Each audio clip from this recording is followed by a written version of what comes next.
Olá, seja bem-vindo ao Salto para o Futuro. Hoje, no quinto e último programa da série Educação e o Mundo do Trabalho, nossos convidados vão falar sobre o trabalho como princípio educativo na sociedade contemporânea. Estão aqui no nosso estúdio o secretário nacional de Economia Solidária do Ministério do Trabalho e Emprego, Paul Singer, o professor do Programa Interdisciplinar de Pós-Graduação em Políticas Públicas e Formação Humana da Universidade do Estado do Rio de Janeiro, Gaudêncio Frigoto, e o diretor executivo do CDI, o Comitê para a Democratização da Informática, Rodrigo Baggio.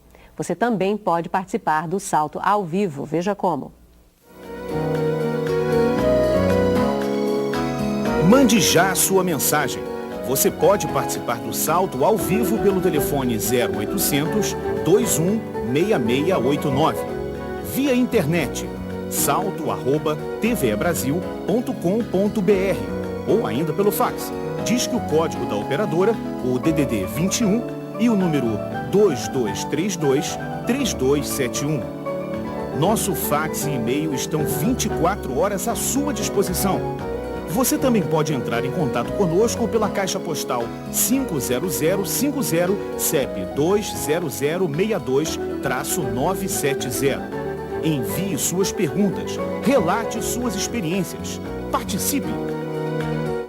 Bom, primeiro eu quero agradecer a presença de vocês no programa de hoje, começar pelo professor Paul Singer, que é economista, professor titular de macroeconomia da USP, atualmente está no Ministério do Trabalho e Emprego como titular da Secretaria Nacional de Economia Solidária. Gostaria que o senhor começasse então abordando o que é economia solidária, no que consiste a economia solidária e qual é o papel da Secretaria no desenvolvimento da economia solidária.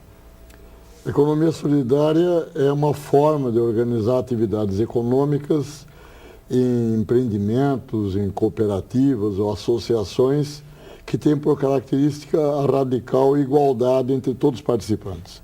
Não há patrão e empregado, não há chefes subordinados, todos por igual administram as suas unidades, cada pessoa tem direito a um voto, muita assembleia.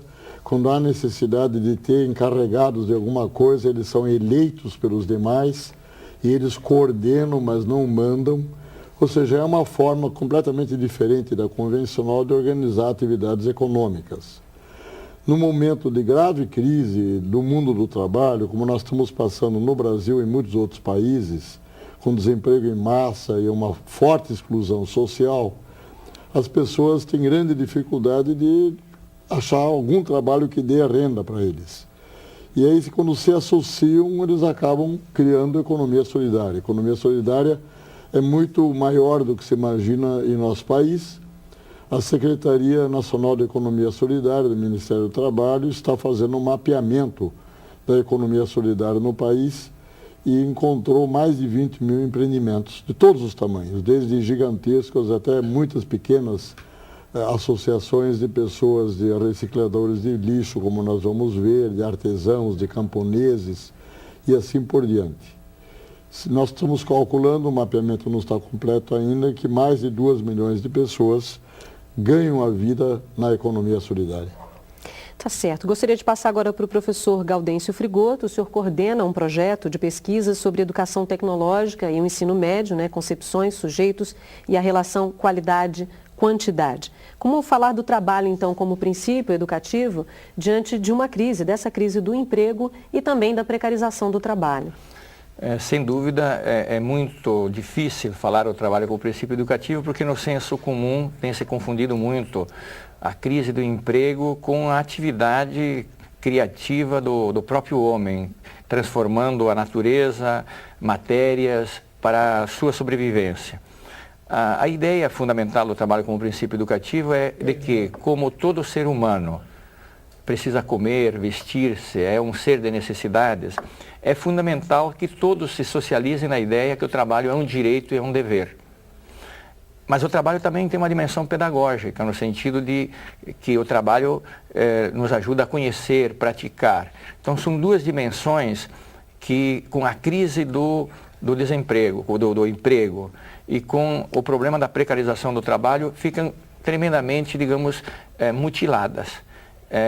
Talvez nisso que nós ouvimos agora na exposição do professor Paul, a economia solidária possa nos dar algumas lições de como o trabalho pode ter essas duas dimensões, ser construtivo da vida do homem e ser também ele mesmo educativo.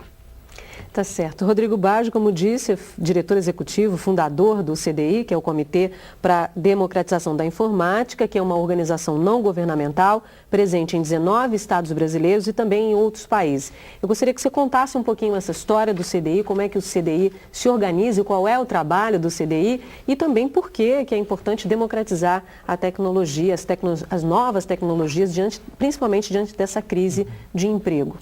Bom, o CDI é a primeira ONG na área de inclusão digital na América Latina. Nós estamos comemorando esse ano 10 anos de existência.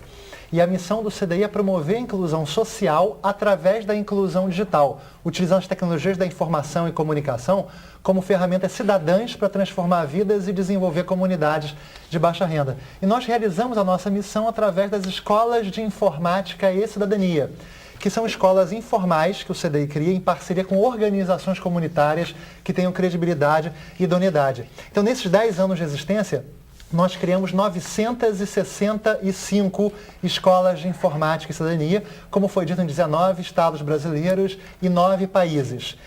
E dessas escolas de informática e cidadania, nós temos como objetivo refletir sobre, fazer com que os usuários, as pessoas que trabalham conosco, nossos alunos, reflitam sobre a realidade da comunidade. E através do ensino da tecnologia, eles vão estar gerando alguma ação de intervenção, de impacto nessa comunidade.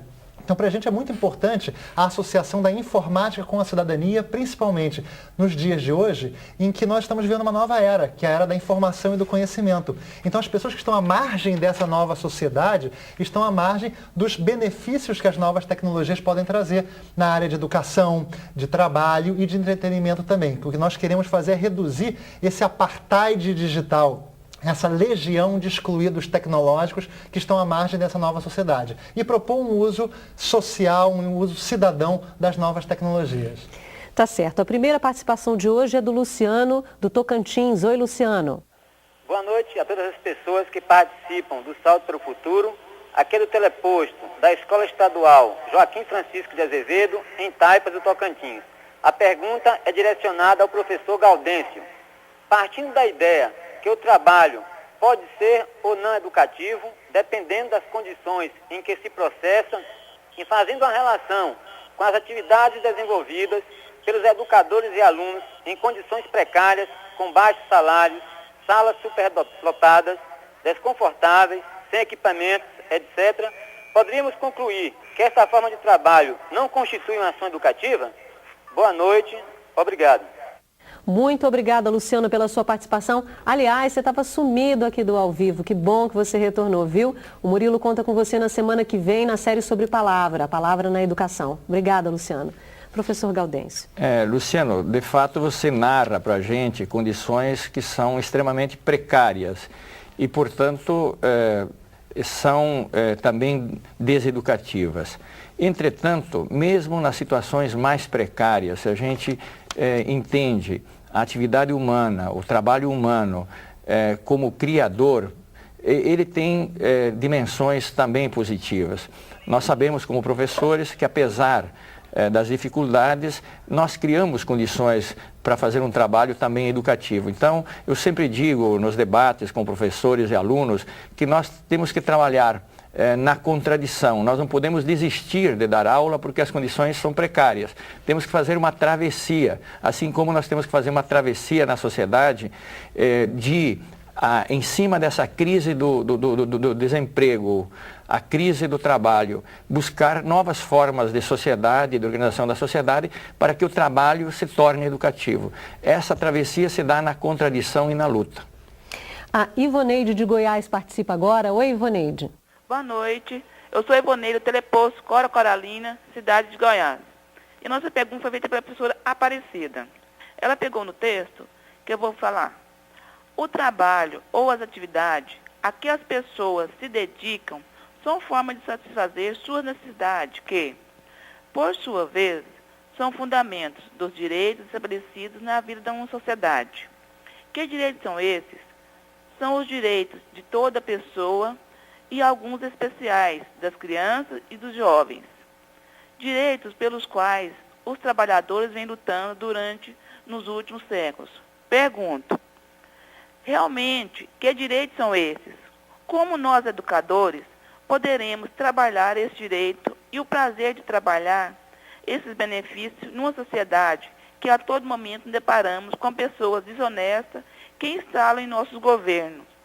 Como tratar essas frustrações em nossos alunos ou até em nós mesmos? Boa noite e muito obrigada.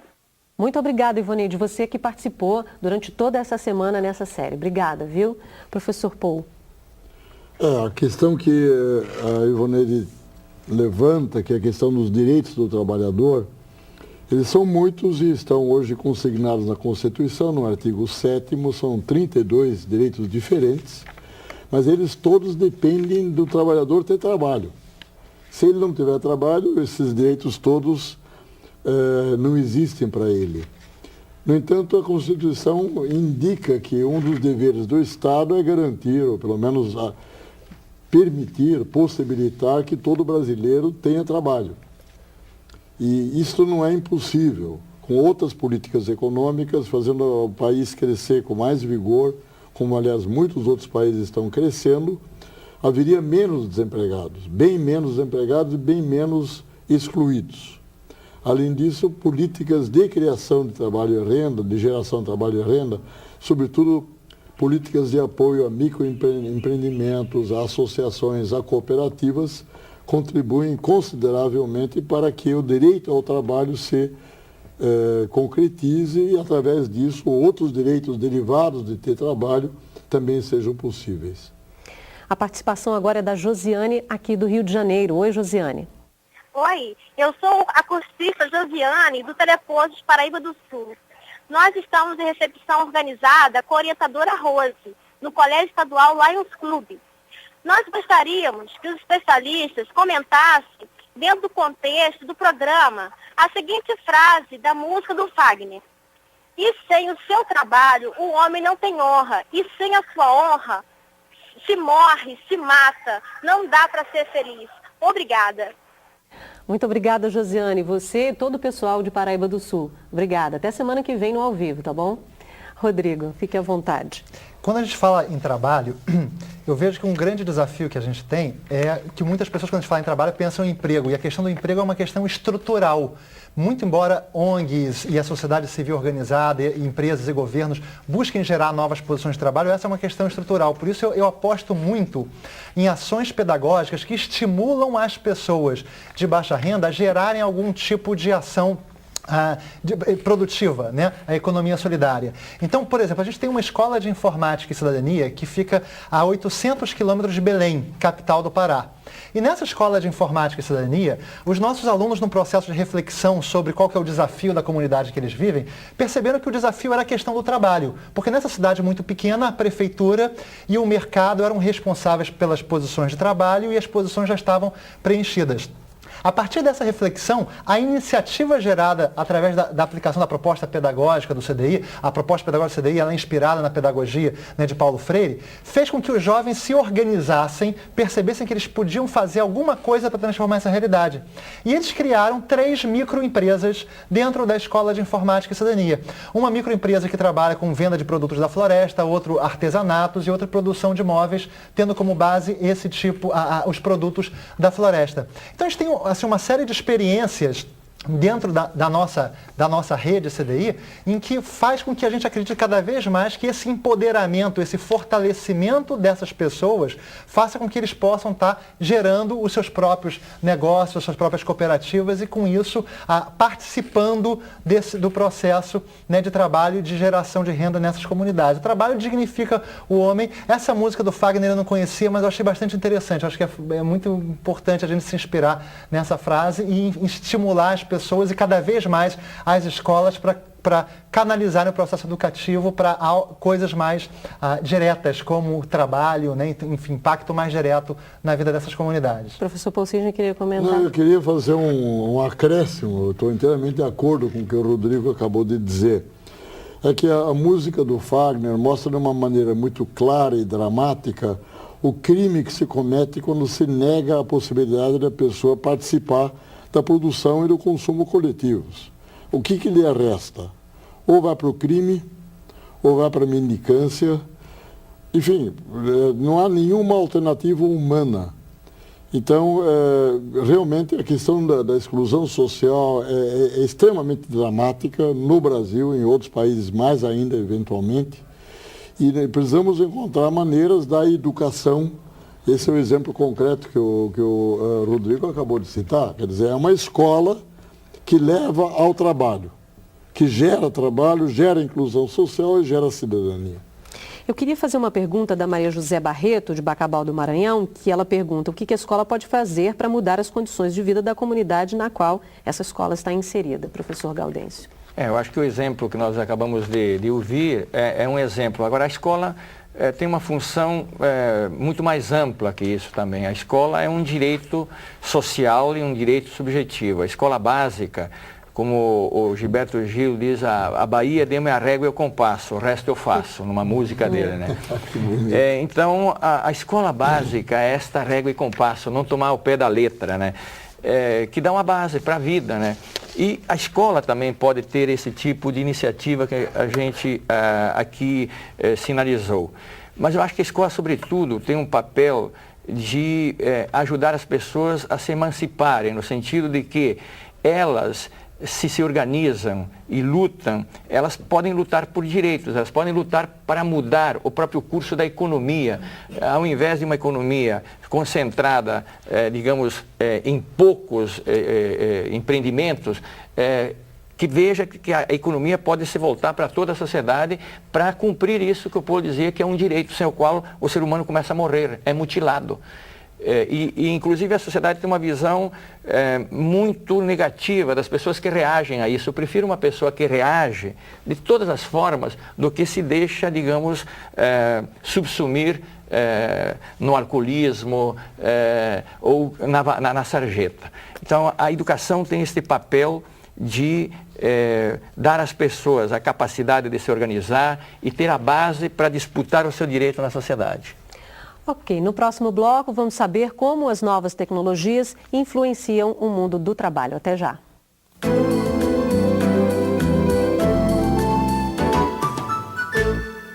No início do século XX, a cidade do Rio de Janeiro